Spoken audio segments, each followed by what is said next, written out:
Bismillahirrahmanirrahim. Assalamualaikum warahmatullahi wabarakatuh.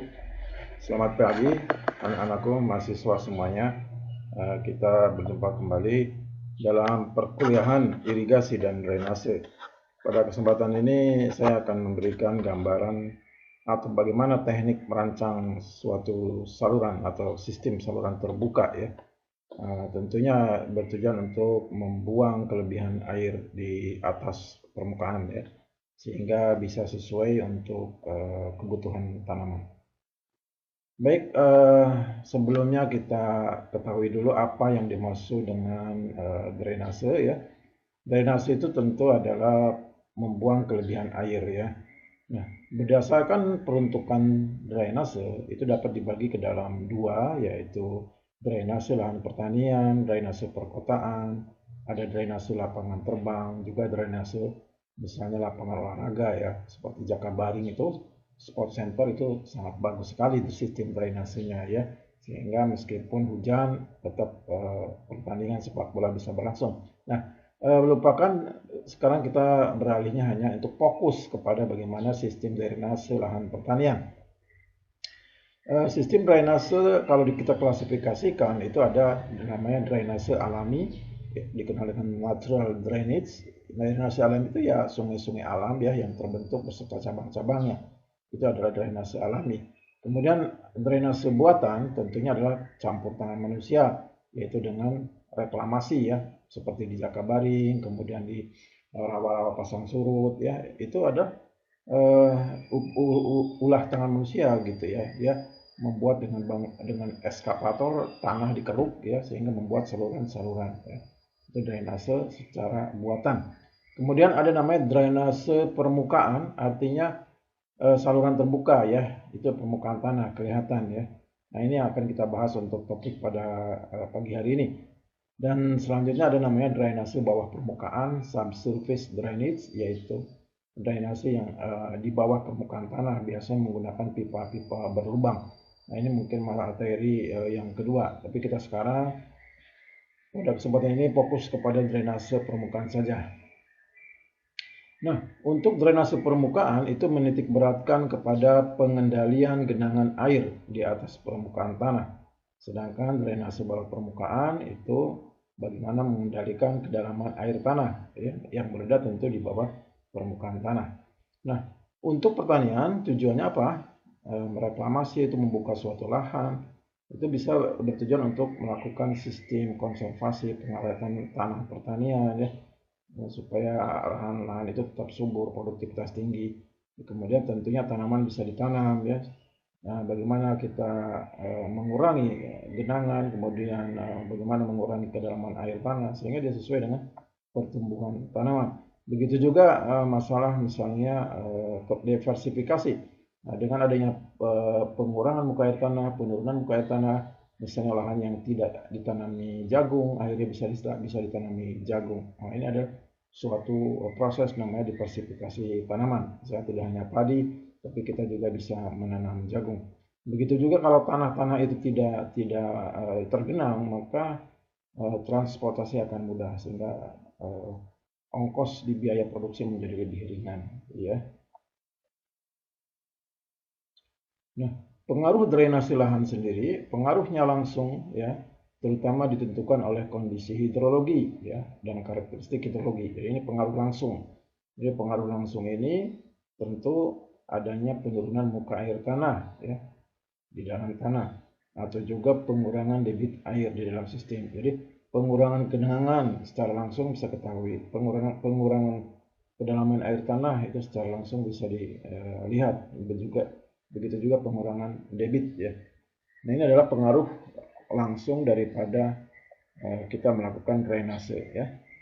Nah, ada juga pengaruh tidak langsung ya, tidak langsung terhadap penurunan muka air tanah. Ada juga pengaruh positif tentunya, yaitu mempertinggi aerasi. Aerasi itu karena ada oksigen ya, oksigen bisa masuk dengan mudah karena pori-pori tanahnya tidak lagi jenuh air ya, karena sistem drainase tadi yang dengan baik. Kemudian struktur tanah diperbaiki, kemudian ketersediaan nitrogen dalam tanah juga lebih tersedia ya, menambah variasi tanaman yang ditanam dan juga memudahkan alat mesin pertanian bekerja. Ini keuntungan daripada kita melakukan drainase, ya, pengaruh positifnya ya. Kemudian negatifnya itu kalau kita terjadi over drain atau kelebihan daripada drainase untuk tanah gambut khususnya, maka akan terjadi percepatan proses dekomposisi ya, pit soil ini. Kemudian adanya penurunan soil surface, artinya permukaan tanah lebih cepat turun, maka terjadi yang namanya land subsidence ya, sehingga lahan itu turun ya. Gambut itu dengan drainase yang berlebih maka bisa setahun itu 5 cm turun ya. Bayangkan kalau selama 10 tahun kali 5 kali setengah meter ya, sehingga sawitnya itu banyak yang roboh misalnya ya, dan lahannya menjadi kebanjiran. Nah, ini pengaruh negatifnya ya. Nah, kita untuk merancang sistem drainase terbuka ada beberapa standar yang harus kita siapkan atau dikenal dengan kriteria rancangan ya.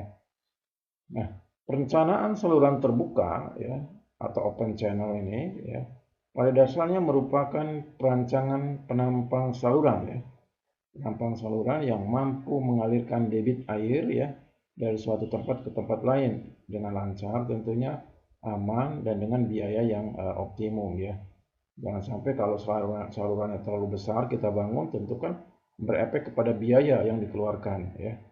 Atau misal saluran terlalu kecil ya, maka nanti baru hujan 2 jam saja sudah penuh ya. Sehingga kalau hujannya 2-3 hari, maka drainasenya udah kolaps tuh, lahannya bisa tergenang, bisa banjir ya, sawahnya bisa kebanjiran. Nah, inilah ukuran dimensi saluran ini harus kita tentukan semaksimal mungkin sehingga air bisa dibuang dan juga saluran tidak terlalu lebar dan dalam ya. Karena konsekuensinya kalau saluran terlalu luas, terlalu lebar, terlalu dalam, maka biaya juga akan tinggi ya. Nah, bagaimana cara menghitungnya ya untuk merancang sebuah saluran terbuka ini? Yang pertama harus kita hitung adalah debit ya, debit puncak ya, atau lambangnya QV, debit puncak dalam satu wilayah das ya. Katakanlah misalnya lapangan bola, mau kita buang airnya kalau hujan turun ya, itu luasnya harus kita ketahui berapa meter persegi, kemudian kita bisa rancang berapa maksimum air hujan yang bisa ditampung oleh lapangan. Nah, ini namanya QV debit itu ya. Jadi rumusnya sangat sederhana ya, bisa kita menggunakan metode rasional saja, di mana debit puncak ini estimasinya menggunakan rumus rasionalnya seperti ini ya. QV dalam meter kubik per detik sama dengan 0,278 kali C kali I kali A ya. Apa itu? Komponennya C, ya, C ini adalah koefisien limpasan ya. Koefisien limpasan itu nilainya makin tinggi apabila tanahnya tidak bisa menyerap air. Jadi misalnya koefisien limpasan di tanah-tanah padat atau lapangan parkir itu koefisien limpasan bisa 0,9 atau mendekati 1 ya. Tapi kalau tanaman-tanaman pertanian mungkin limpasannya hanya sekitar 0,4 0,5 ya. Jadi tanah-tanah yang ada tanaman itu biasanya mampu menyerap air lebih dari 50-60% ya. Kemudian I ini apa? Adalah intensitas hujan ya, milimeter per jam ya. Jadi berapa volume air hujan itu yang tertampung ya dalam unit volume, nanti dikonversi ke tebal air dibagi persatuan waktu. Jam ini adalah lamanya hujan atau durasi hujan ya. Kemudian A adalah luas daerah. Luas daerah adalah sungai yang akan kita hitung ya, luasnya berapa. Nah, rumus rasional ini hanya cocok apabila luas areal yang akan kita tentukan, kita hitung itu berada pada kurang dari 300 km persegi. Ya. Next slide. Nah, intensitas hujan, kalau kita tidak punya alat yang mengukur otomatis, maka kita bisa melakukan perhitungan secara empiris yang dikeluarkan oleh Mononobe. Ya. Ini rumusnya I sama dengan X24 dibagi 24 dikali 24 pangkat 2/3 dibagi TC. Ya. TC ini adalah time concentration. Ya. Apa itu time konsentrasi? Itu sebetulnya waktu yang diperlukan ya dari suatu das titik tertinggi, titik terjauh mengalir kepada muara atau kepada sungai ya, mengalir kepada sungai utama ya, dari ujungnya ke ujung itu berapa waktunya air yang mengalir itu ya. Nah, ini rumusnya time konsentrasi concentration of time itu sama dengan 0,0078 kali L pangkat 0,7 kali S pangkat 0,385. Apa itu L? L ini adalah panjang lintasan ya. Dari titik terjauh sampai pada titik yang kita tinjau ya, misalnya dalam kilometer. Kemudian S adalah kemiringan rata-rata dari lintasan air ya, kemiringannya. Nah, ini contoh perhitungan, suatu riset melakukan perhitungan di Kota Palembang. Mereka menghitung curah hujan ya, curah hujan dengan periode ulang 10 tahun itu mencapai 300 kurang lebih 300 mm ya. Nah, karena ini hitungan 10 tahun itu dia ada faktor konversi ya, sehingga prediksi hujan itu akan menjadi lebih tinggi ya. Nah, kemudian waktunya time konsentrasinya 0,066, maka rumus dimasukkan ke monob, maka didapatlah angka intensitas hujan ada kurang lebih 671 ya, mm per jam. Ini boleh untuk dilakukan simulasi kalau mau menghitung debit puncak ya.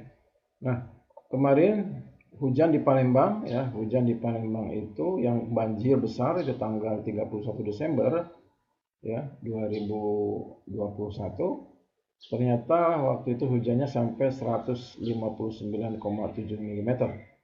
Nah, ini ada yang bilang tuh dari jam 3 subuh sampai jam 6 pagi mungkin ya. Berarti ada kurang lebih 3 jam ya. Kalau 3 jam berarti ini intensitasnya 159 dibagi 3 ya, kurang lebih 50-60 mm per jam ya. Itu intensitasnya. Ini mereka ini kalau yang ini hitungannya ketinggian karena dia untuk merancang sebuah saluran sehingga debitnya itu mampu menampung lebih aman lagi, sehingga dia melakukan return period atau periode ulang sampai 10 tahun, sehingga dengan nilai intensitas hujan yang hampir 10 kali lipat daripada yang ini realnya ya. Jadi intinya yang namanya intensitas hujan adalah jumlah air hujan yang jatuh pada waktu itu ya. Jadi kalau selama 3 jam berarti dibagi time-nya 3 jam. Jadi maksimum harian, tapi ya maksimum harian pada waktu itu dibagi lamanya durasi hujan. Ini contoh jurnal menentukan nilai intensitas hujan ya. Boleh silakan. Jadi ini di Bogor saja nilai intensitas hujan itu berkisar antara 30 sampai 170 mm per jam. Nah, kemudian salah satu komponen untuk menentukan nilai debit puncak adalah nilai koefisien ya. Ini nilai koefisien aliran permukaan ya, silakan Anda lihat ini di dalam tabelnya ya, nilai C ada 0,7, 0,9 ya. Pokoknya tergantung kepada tutupan lahan ya. Tutupan lahan. Kalau tutupan lahannya kedap air ya, itu maka nilai C makin tinggi. Tapi kalau dia tutupan lahannya makin banyak, tanaman hutan misalnya, itu mungkin nilai C-nya makin kecil ya, bisa saja 0,3. Apa arti nilai C 0,3? Berarti 70% itu air itu disimpan ke dalam tanah, masuk. Hanya 30% yang berpotensi untuk menjadi aliran permukaan. Tetapi kalau nilai C-nya 1 misalnya, itu pada jalan aspal atau mungkin lapangan parkir yang dibeton, kalau nilai C sama dengan 1, artinya seluruh hujan yang turun tidak bisa menjadi infiltrasi ya, tidak masuk ke dalam tanah, semuanya menjadi aliran permukaan. Nah, ini yang berbahaya karena ini langsung masuk ke badan perairan yang menimbulkan nanti banjir dan sedimentasi ya. Nah, debit rencana adalah debit atau prediksi kemungkinan volume air yang akan dihasilkan pada suatu periode waktu tertentu ya. Nah, untuk merancang sistem saluran untuk misalnya penanggulangan banjir, maka orang-orang sampai menghitungnya peluang sampai 100 tahun ke depan. Tapi untuk pertanian saya kira sudah cukup hanya untuk 5 tahun ke depan ya, karena dikhawatirkan terjadi overdrain ya. Nah, ini contoh ya perhitungan periode ulang, artinya untuk memprediksi bagaimana kejadian-kejadian banjir atau debit ya yang akan dihasilkan. Ini misalnya kalau kita ingin melihat 50 tahun ke depan, maka debit maksimal yang kita hitung itu dikali dengan faktor konversi ya. Nah, ini ada namanya conversion factor dari return period ya. Kalau 2 0,9, kalau 50 tahun ke depan itu dikalinya 1,5 ya. Jadi makin besar lagi ya. Karena dia mempertimbangkan banyak skenario, misalnya rawannya ditimpun, lahannya gundul dan lain sebagainya, sehingga pasti debit puncak yang akan dihasilkan menjadi lebih banyak ya. Nah, ini contoh apabila ya nilai debit maksimum adalah 10 meter kubik per detik dan yang dihasilkan dari rumus QV kali I kali C kali A itu 10 meter kubik didapat misalnya, maka prediksi 50 tahun ke depan itu berarti Q50 sama dengan 1,5 ini faktor konversi 1,5 dikali 10 meter kubik per detik, maka akan dihasilkan volume air itu 15 meter kubik per detik. Nah, pada saat kita dihasilkan debit 15 meter kubik per detik ini, berapa kira-kira saluran yang mesti kita bangun, kita buat. Nah, saluran ini kita berfungsi juga penampungan ya, atau long storage.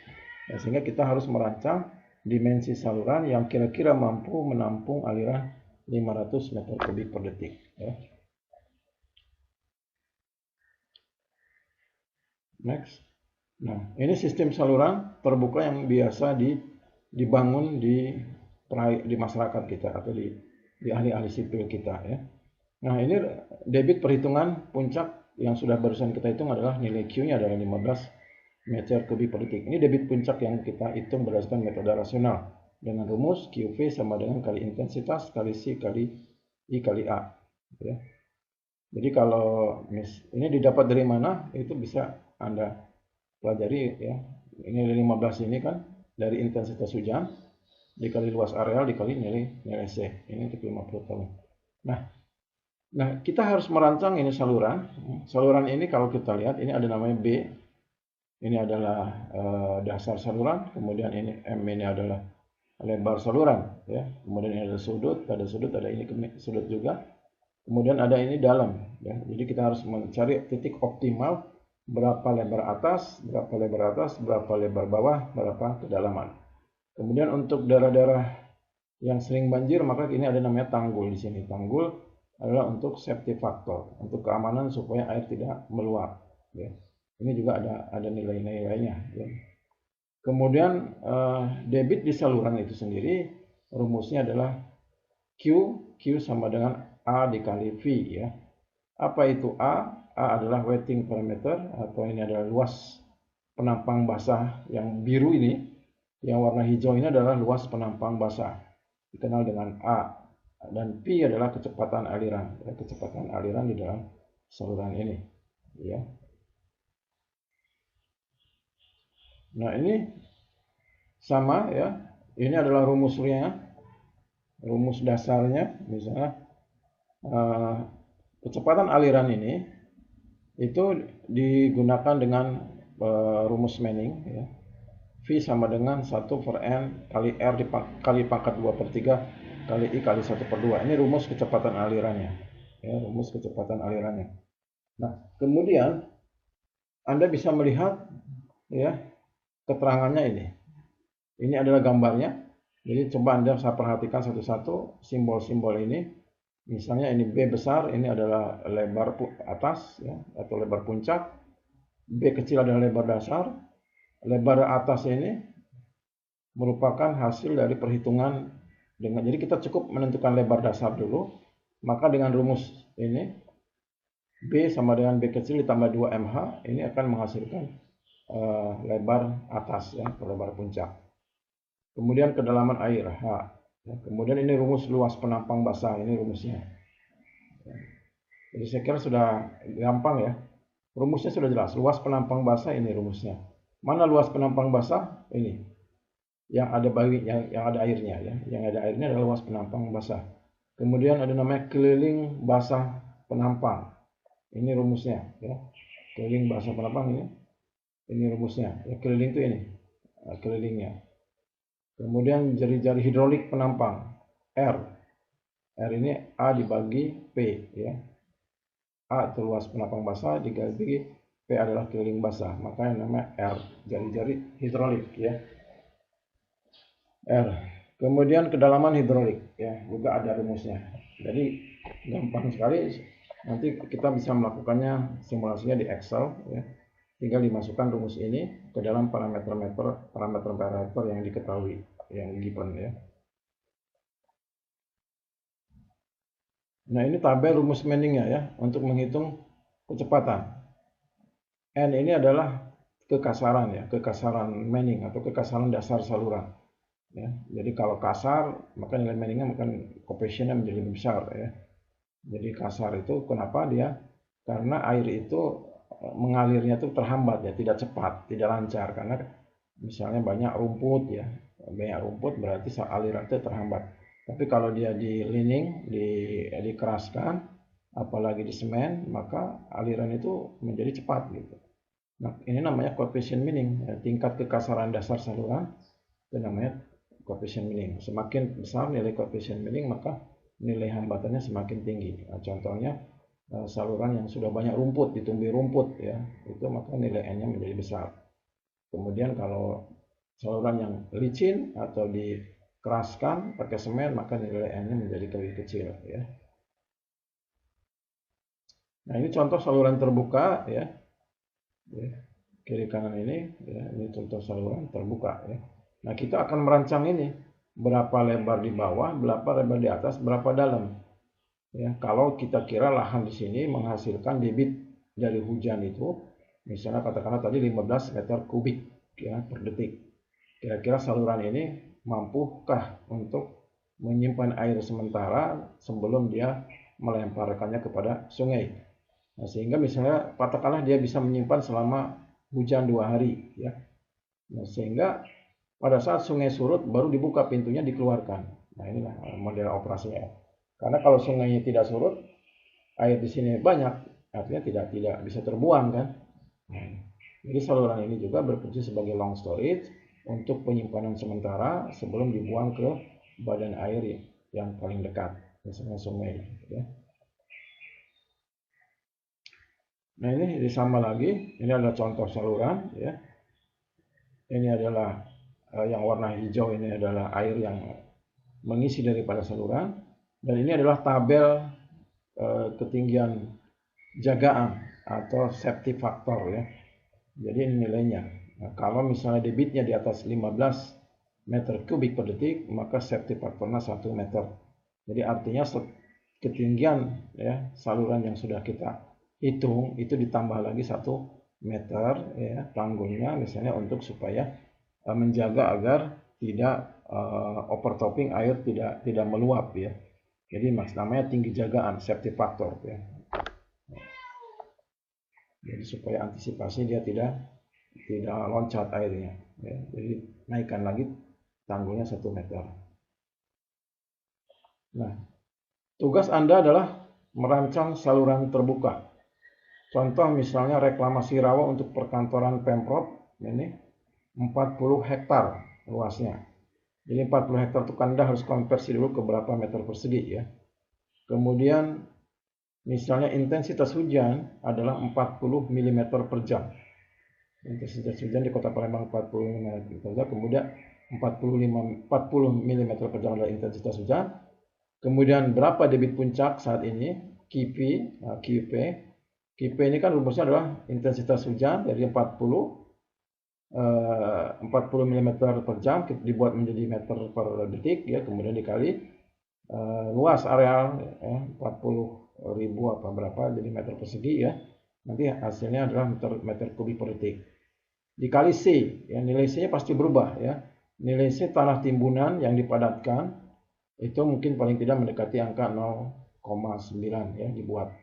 Dan meskipun tidak persis 1 karena dia menjadi lahan reklamasi untuk perkantoran, kita anggap nilai C-nya berubah menjadi 0,95 misalnya kan. Kemudian berapa debit rencana untuk periode ulang 50 tahun? Anda tinggal dikalikan nanti debit maksimal, debit puncak dikalikan conversion factor yang Q50 ya, seperti yang tabel tadi. Kemudian bagaimana rancang salurannya untuk sebagai main drains ya, drainase utamanya yang nanti berfungsi sebagai long storage, itu berapa panjangnya, kemudian berapa lebar atas, berapa lebar bawah, ya. Ini karena bentuknya sebagai seperti trapesium. Jadi silakan hitung ya sesuai dengan rumus-rumus yang sudah saya sampaikan. Nah, untuk file pertama saya cukupkan karena durasinya terlalu lama. Saya akan coba nanti akan file kedua, yaitu saya akan tunjukkan bagaimana Excel bekerja untuk menghitung simulasi daripada pekerjaan ini. Demikian, Assalamualaikum warahmatullahi wabarakatuh.